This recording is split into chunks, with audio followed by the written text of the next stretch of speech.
बहुत समय पहले की बात है। एक समृद्ध और विशाल राज्य था जिस पर महाराज विक्रमजीत का शासन था। महाराज विक्रमजीत अपनी प्रजा में बहुत लोकप्रिय थे। वे न्यायप्रिय, बहादुर और अपनी प्रजा का ध्यान रखने वाले शासक थे। उनका राज्य धन धान्य से परिपूर्ण था और चारों ओर सुख शांति का वास था। किंतु होने को कुछ और ही मंजूर था।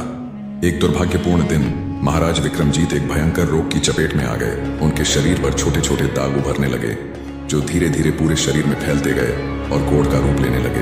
यह एक ऐसी बीमारी थी जिसका नाम सुनते ही लोगों में भय व्याप्त हो जाता था।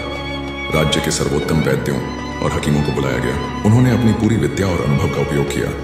तरह तरह की औषधियां, लेप और काढ़े तैयार किए गए, लेकिन किसी भी चीज का महाराज की बीमारी पर कोई असर नहीं हो रहा था। रोग बढ़ता ही जा रहा था और महाराज का स्वास्थ्य दिन ब दिन गिरता जा रहा था। उनके शरीर में असहनीय पीड़ा रहने लगी थी। महाराज की यह दशा देखकर पूरी प्रजा चिंतित और दुखी थी।